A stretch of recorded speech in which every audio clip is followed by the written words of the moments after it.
Bom, pessoal, hoje a gente está começando mais um projeto do Conversaria, que a gente vai entrevistar algumas personalidades aqui da região de Londrina, né? Não só necessariamente aqui da nossa cidade, mas a gente quer conversar e poder, às vezes, visitar uma empresa, alguém famoso aqui da região, onde a gente vai até a casa dessa pessoa, né? E hoje a gente está aqui entrevistando a minha mãe, Dona Adriana. A cobaia, Adriana Biazon. Quero agradecer esse espaço, primeiro agradecer, né, filho, todo o apoio que você, né, como meu filho, mas também a sua empresa, tem me dado nesse movimento de internet que eu tenho produzido conteúdos, interagido então com as pessoas que me seguem lá no Instagram.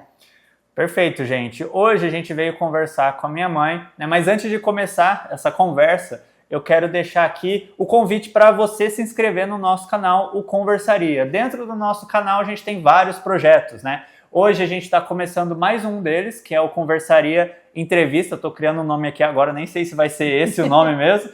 Mas a gente tem também o Conversaria Podcast, que é o projeto principal, onde a gente leva influenciadores, né, personalidades aqui da região para conversar no nosso programa. Tem o Conversaria Empreende, onde você pode participar de um podcast, e a gente já levou vários empresários, né, onde a gente tem um pacote de participação dentro do nosso programa. Lá a gente vai valorizar a sua marca, mostrar um pouco mais sobre você e as dores do seu cliente para quem precisa te assistir, tá bom? Então temos esses dois quadros. Hoje a gente está começando o Conversaria Entrevista, e mais para frente, talvez ele saia até antes mesmo do que esse programa, a gente vai ter o Conversa e Treina, que a gente fechou uma parceria com um personal, que é o Léo Knorr. Inclusive ele vai participar do nosso programa amanhã, à noite, e a gente vai fazer um treino enquanto a gente grava um podcast. É meio que, né, um conversaria ali dentro de uma academia. Então a gente está bolando esses projetos, e o nosso intuito é que a gente praticamente vira uma emissora, né, com vários projetos dentro do nosso canal do YouTube, beleza? Então, se você gostar de qualquer um desses projetos, se inscreve, segue a gente aí no Instagram, no TikTok, estamos em todas as redes sociais e você consegue acompanhar um pouco do nosso trabalho, fechou? Então, vamos começar a entrevista. Então, hoje, como eu já falei, a gente está aqui com a minha mãe, a Adriana Biazon. Hoje ela trabalha como professora, né, na rede de ensino do município de Londrina. No ano passado ela estava como gerente de ensino na Secretaria da Educação, aqui de Londrina também. E aqui eu separei algumas perguntas, né, para a gente mostrar ali o panorama geral, como que está esse contexto da educação também, e para ela falar um pouquinho da realidade dela inserida nesse ramo, né? A primeira pergunta que eu separei aqui pode ser até um pouco polêmica, né? Mas eu queria entender se antes da eleição você pretendia se manter no cargo como gerente, independente de mudar de prefeito ou não. O que você pensava sobre isso? Bem, essa pergunta é importante porque houve muito disque no período de eleição envolvendo a possibilidade da Adriana Biazon ficar ou não. Mas eu, desde o início do ano 2024, eu já tinha me posicionado que seria o meu último ano na gestão, porque eu ingressei no doutorado em ensino pela Unopar em 2023 e estava muito difícil conciliar os estudos com o trabalho, porque a gestão, na visão macro, ou seja, de uma Secretaria de Educação, ocupava muito do meu tempo. Então, o meu compromisso era terminar a gestão passada. Acho que era um compromisso ético, porque eu peguei todo o período de pandemia, acompanhei todo o trabalho pedagógico junto com as unidades escolares na pandemia, na pós-pandemia. Então, meu compromisso era, assim que os indicadores retornassem à sua normalidade, e era uma meta planejada para o final da gestão, eu me ausentaria, eu deixaria então a minha função, até porque eu acredito no movimento de troca e que outras pessoas trazem outras ideias, outras contribuições para o processo de gestão. Então, para mim, já era um basta mesmo. E nesse período, acredito então que você alcançou esse resultado, né, que vocês queriam que entregasse a secretaria e o município, de forma geral, com uma qualidade superior do que tinha acontecido 8 anos atrás, né? E assim, você começou a atualizar suas redes sociais, a postar, né, no Instagram principalmente. Por que você começou esse movimento? Qual foi o intuito disso? Bem, eu acho que se todo mundo acompanhar minhas redes sociais, no Instagram principalmente, vai ver que durante o ano todo eu fui criando uma rotina de postagens e de criação de conteúdos para que houvesse um engajamento das minhas redes sociais, porque eu realmente tinha essa visão de deixar e eu gostaria de manter esse contato com algumas pessoas, né? A possibilidade de trabalhar na gestão de uma cidade como a nossa, de um município como a nossa, oferece a oportunidade de a gente conhecer muitas pessoas. Então, eu tinha interesse de manter contatos, trocas, né, com essas pessoas, mas principalmente porque ao me imaginar fora da gestão, eu teria a possibilidade de voltar a um lugar que eu sempre ocupei, que era um lugar de oposição. É muito engraçado eu ter ficado na Secretaria de Educação por tanto tempo, porque quem me conhece, quem me acompanha há bastante tempo, quem tem tempo de rede sabe que em todos os movimentos, né, de oposição que aconteceram durante a gestão, e eu tenho 30 anos de rede, fui OLT na saúde, na educação, sabe que eu sempre fui militante, que eu sempre fui pedra.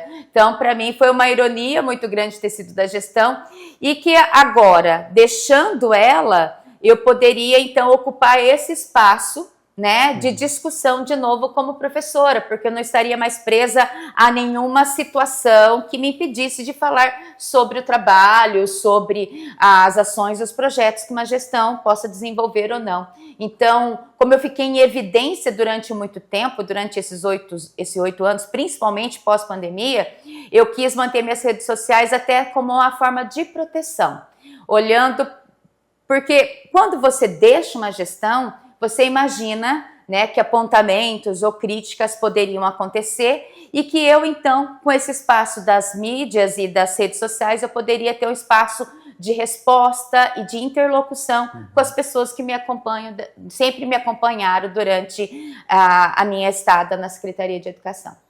Perfeito. E, assim, olhando, né, eu tenho duas perguntas mas primeiro eu quero puxar uma que eu acho que faz mais sentido agora. No sentido de você já ter passado pelos dois lados da moeda, né? Você iniciou a carreira como professora, passou 8 anos na secretaria e por mais que o ideal talvez não fosse que existisse um conflito entre secretaria e professores, isso acontece. Pode ter, provavelmente aconteceu quando você estava lá, hoje acontece agora. Olhando também acontece, então como que você enxerga, né, essa dualidade ali e hoje, estando no papel de professor, qual que é a sua visão? É como se houvesse uma tensão, né, entre a escola e a secretaria. Eu senti isso quando estive lá e eu fazia parte dessa tensão quando eu estava na escola. Então, quando a gente está na escola, a gente não tem a dimensão do tamanho que é o município de Londrina, a rede de educação de Londrina. Então, estando lá na secretaria, eu pude perceber quantas amarras e quantas dificuldades a gente tem para operacionalizar uma rede como essa. Tenho certeza que a gestão que está vivendo esse momento, tenho certeza porque eu já vi coisas que eles acharam e mencionaram num período de eleição ou de um problema. Ter recebido, né, depois de ter ganho a eleição, coisas que eles afirmavam que não ia mais fazer e eles têm que realizar, porque não está no poder da secretaria, mas dentro das políticas educacionais, o cumprimento de determinadas políticas, né? Eu acho que eles devem estar sentindo essa tensão entre o que eu gostaria de fazer e eu não posso, porque eu tenho que fazer outras, né? E na gestão tem muito disso, a gente mais faz coisas que a gente deve fazer do que a gente gostaria, porque tem todo um ritual burocrático e toda uma demanda legal que nos cobra determinadas ações e procedimentos. Então, quando eu olho para essa coisa da atenção, é muito natural os embates, porque quem está na escola não tem essa noção e a complexidade do todo. Gente, a luz desligou, então vamos voltar. Tilt, a energia.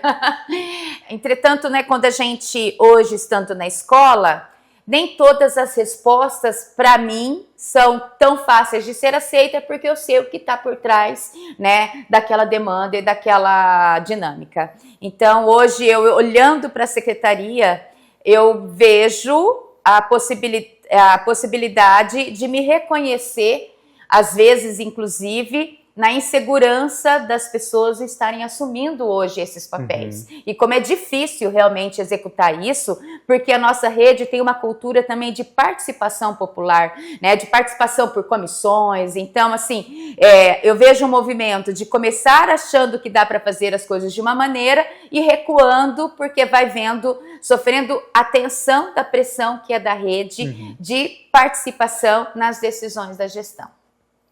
Perfeito. Eu acho que quando a gente está...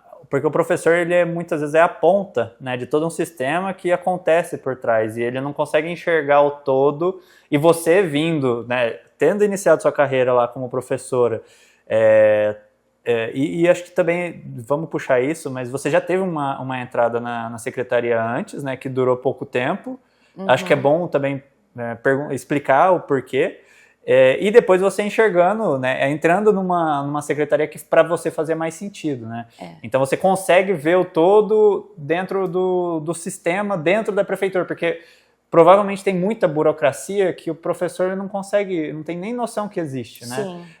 Para você fazer uma contratação, você precisa fazer uma licitação que às vezes demora meses, né? Que não é tão fácil quanto muitos professores, assim, eu não quero falar que o professor está certo ou errado, mas o professor não consegue enxergar porque ele nunca esteve lá. É legal você falar dessa parte do professor, da ideia do micro e do macro, porque as duas coisas se correlacionam e dão um resultado, né, final.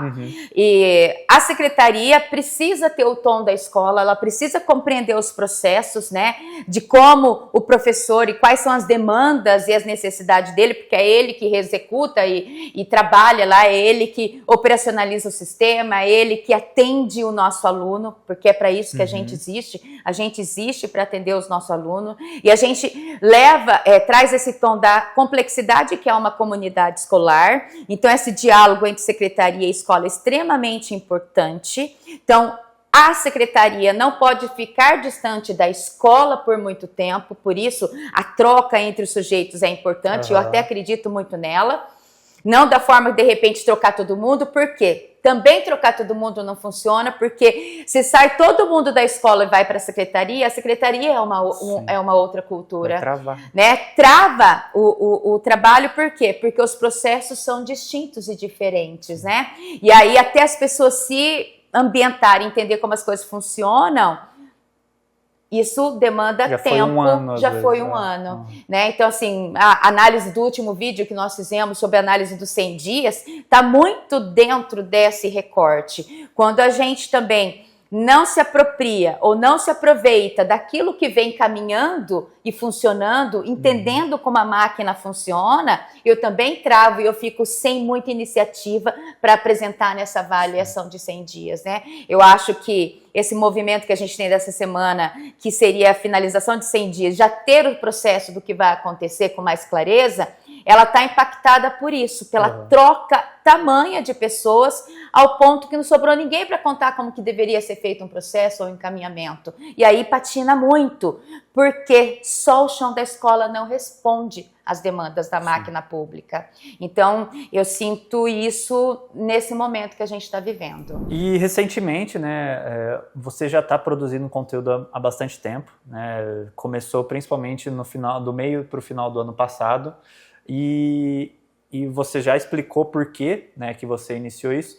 Só que nesses últimos meses, últimos 2, 3 meses ali, teve uma mudança, né? Tanto uma mudança de conteúdo que você está produzindo e também de resultado, né? Se você for olhar, a gente teve aquele conteúdo que você produziu, que ambos os vídeos falando sobre um determinado assunto atingiu 44 mil visualizações, né? E aí eu queria entender o que mudou de lá para cá, né? Tanto na questão das pessoas enxergarem o seu trabalho e também o que está acontecendo por trás dos panos, às vezes acontecendo, que passam, né, de informação para você. Bem, eu acho que a princípio a ideia do Instagram e das redes sociais era uma ideia de me proteger, de me defender e de eu ter voz para dizer coisas, porque eu saberia que as pessoas iam ouvir, então eu já vinha com engajamento, né? Até tem um comentário meio hater que fala? No meu Instagram, numa dessas publicações, que é a minha bolha de 2.000 pessoas, né? E era só para essas pessoas que eu achava que eu estava falando, né?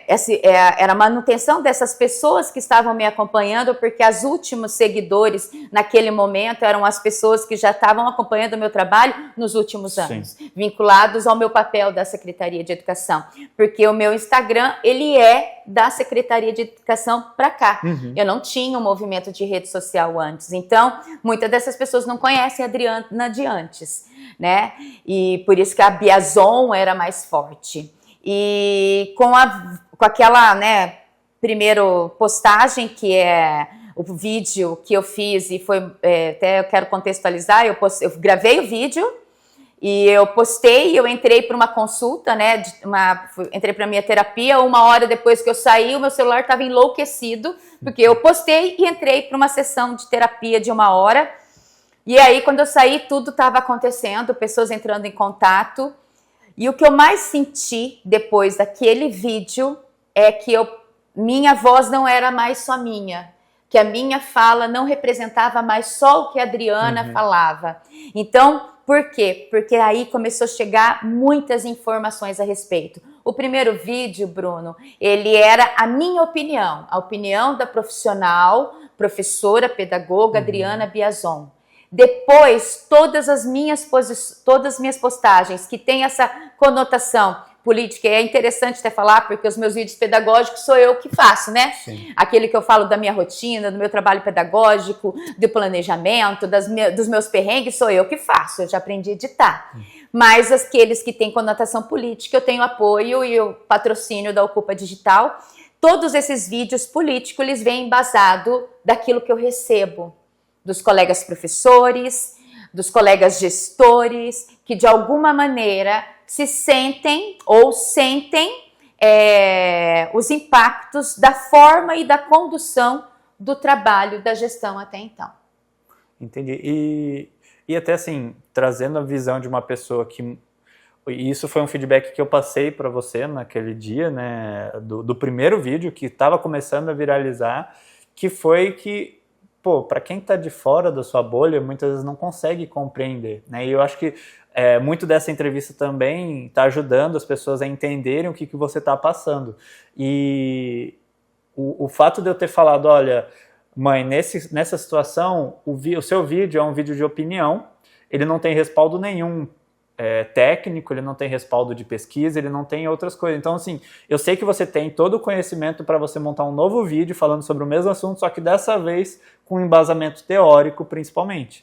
E aí veio o segundo vídeo e, inclusive, os dois têm o mesmo resultado, né? Ambos têm 44 mil visualizações. E eles têm quase um dia de diferença, 24 horas. O segundo rapidamente alcançou o primeiro. Sim. E assim, desde então você tem me orientado a forma de produzir, a forma de construir os conteúdos. Lógico que eu organizo isso previamente, estabeleço a ideia e depois ele me manda as orientações. Então, não é um vídeo aleatório, de qualquer maneira, feito só para falar mal ou só para denegrir alguma coisa, não. Ele é um vídeo de opinião, respaldado por aspectos, por discussões teóricos, legais, mas também de opinião que eu recebo das impressões das pessoas que agora seguem as minhas redes sociais.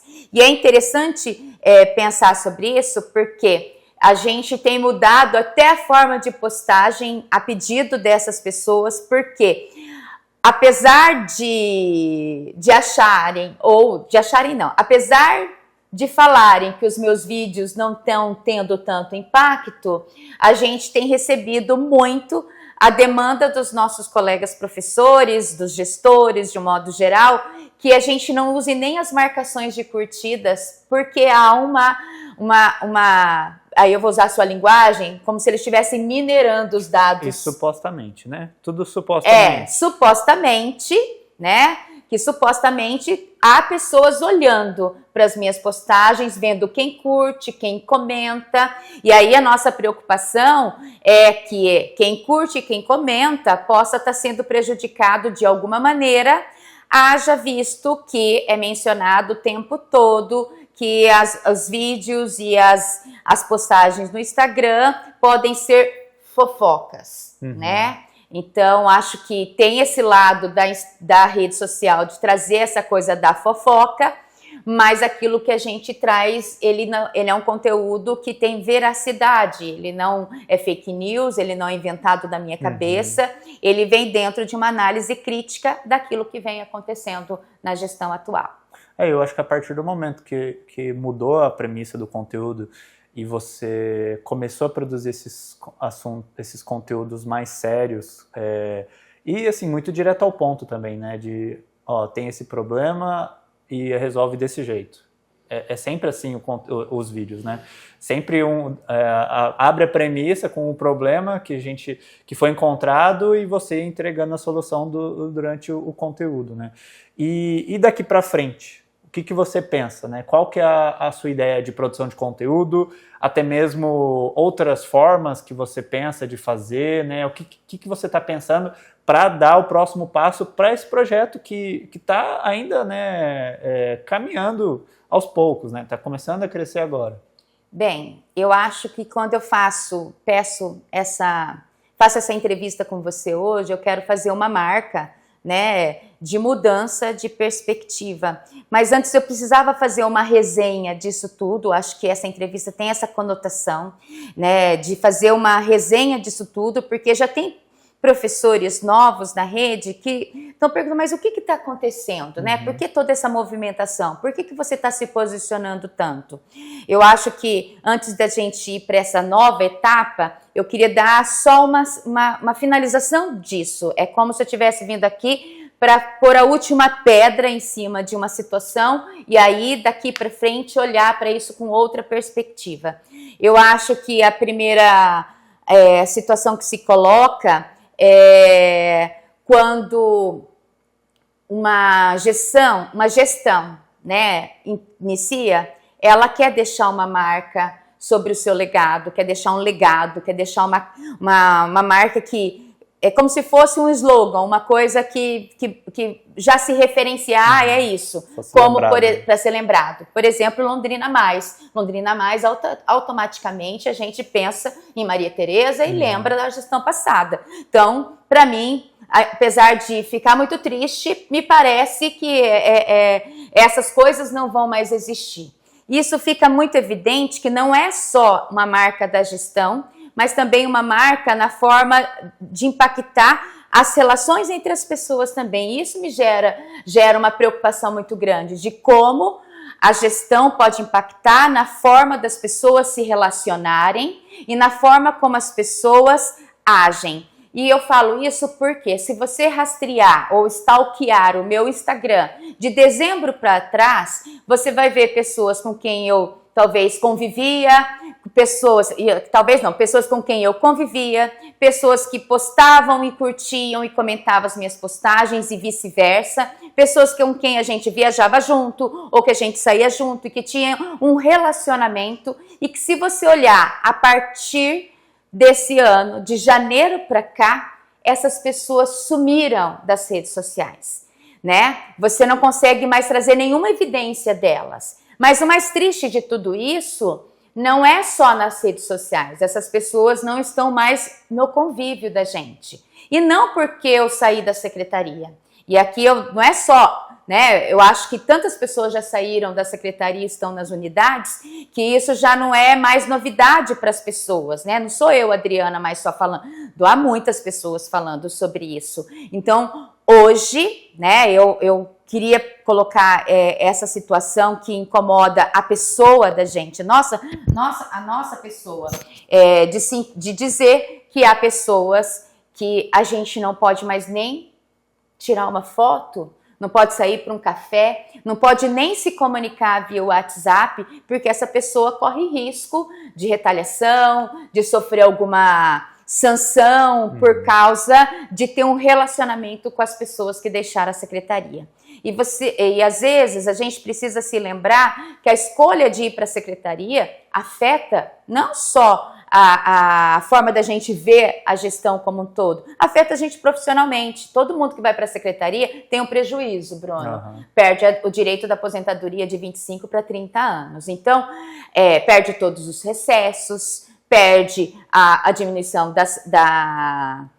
de hora extra, por exemplo, como é agora. Então, a gente entender que não tem essa divisão, né? Tipo, estamos lá na secretaria, que lá é o céu. Não, eu tenho certeza que as pessoas estão vivendo muitas dificuldades lá por causa da condição de trabalho que a gente tem lá, que é diferente da escola, que é um espaço de liberdade. Então, acho que a minha fala de hoje, eu quero pôr uma pedra sobre isso e dizer que, apesar dessa forma de afetar os nossos relacionamentos, a forma como a gente tem contato ou não com essas pessoas, que é como se esses 8 anos não existissem mais, porque essas pessoas não podem nem se comunicar com a gente. E aí, dando o salto para o que vem para frente, é olhar criticamente todas as situações da gestão. E aí, deixar muito claro que a gente vai se posicionar toda vez que a gente vê uma dificuldade de entender um caminho melhor, né? Um posicionamento crítico. E aí, toda vez que eu me posicionei criticamente, como você disse, eu vinha com sugestões e possibilidades, né? Encontro hoje já uma preocupação de ouvir essas categorias, de fazer as comissões, de ter a representatividade, que sempre foram uma marca da Secretaria de Educação, desde outras gestões. Então, fico feliz de estarem retomando isso, porque esse é o maior questionamento da gente, quando foi para aquele Vive Infância, de ser uma ação sem discussão anterior com a categoria. E daqui para frente, acho que abre a possibilidade de discutir um pouco mais metodologias, uma questão mais do ensino propriamente dito, porque eu estou tendo a oportunidade de tudo aquilo que eu aprendi, de tudo aquilo que eu venho estudando. E aí, o mestrado já estava fora de sala de aula, a experiência da secretaria e tudo que eu conheci de política pública, e agora com o doutorado na área de ensino, com o uso da tecnologia, poder colocar isso em visibilidade, de poder pôr em prática com os meus alunos e saber se isso é efetivo ou não, se aquilo que eu penso sobre ensino e aprendizagem, elas atendem às necessidades dos meus alunos, e produzir conteúdo que ajude o meu colega professor, o meu colega gestor, principalmente aqueles ligados à coordenação, orientação de estudo. Eu acho que agora a gente vem para um trabalho mais voltado para a área de ensino mesmo. Então, falar ali diretamente com os professores. Com os professores, né? Porque é o lugar que eu estou ocupando agora. Eu só posso falar desse lugar agora, né? A experiência na gestão, ela fica como suporte para a minha análise do trabalho, mas hoje o meu objetivo é falar com o meu colega professor e contribuir com o trabalho dele. Essa entrevista ajudou a esclarecer muitas situações, né? Também contar um pouquinho sobre essa parte da sua vida, porque se for parar para pensar, aqui a gente está falando somente de 6 meses, né? Acho que, que você produz conteúdo não dá nem isso, né? Eu acho que não tem isso. Então é muito recente e acho que isso aqui vai esclarecer. Essa entrevista ela serviu para isso, né? Para você entender, provavelmente você que está assistindo é um professor aqui da rede, né? Da cidade de Londrina. Pela questão, né? Provavelmente você vai chegar por indicação da minha mãe para você assistir esse conteúdo de forma completa, com os cortes, com as coisas que a gente vai postar no Instagram, no TikTok, onde for. E espero que isso tenha te ajudado, né, de alguma forma, a entender o que está acontecendo, né, por trás ali, né, dessa produção de conteúdo da minha mãe. E eu só lembrar que a gente não falou durante a entrevista, só para complementar, a gente tem 2 ações específicas no Instagram hoje. Eu tenho os conteúdos, né, que eu gero por meio de carrossel ou por meio dos vídeos, né, tanto os de análise política ou os de análise crítica ou os pedagógicos, mas eu também tenho as lives, que é um recorte que eu faço, eu chamo de Papo de Mulher, que ele vem então com busca de experiências, de pessoas com experiências ou com especialistas que dialogam com a temática do momento, e a gente faz blocos, né, de lives e de discussão que tem dado bastante visibilidade, visualizações, as pessoas têm gostado e a participação tem sido cada vez maior. Perfeito, gente. Então você está aqui assistindo esse vídeo, depois vai lá conferir esse conteúdo que a Adriana produz. Perfeito?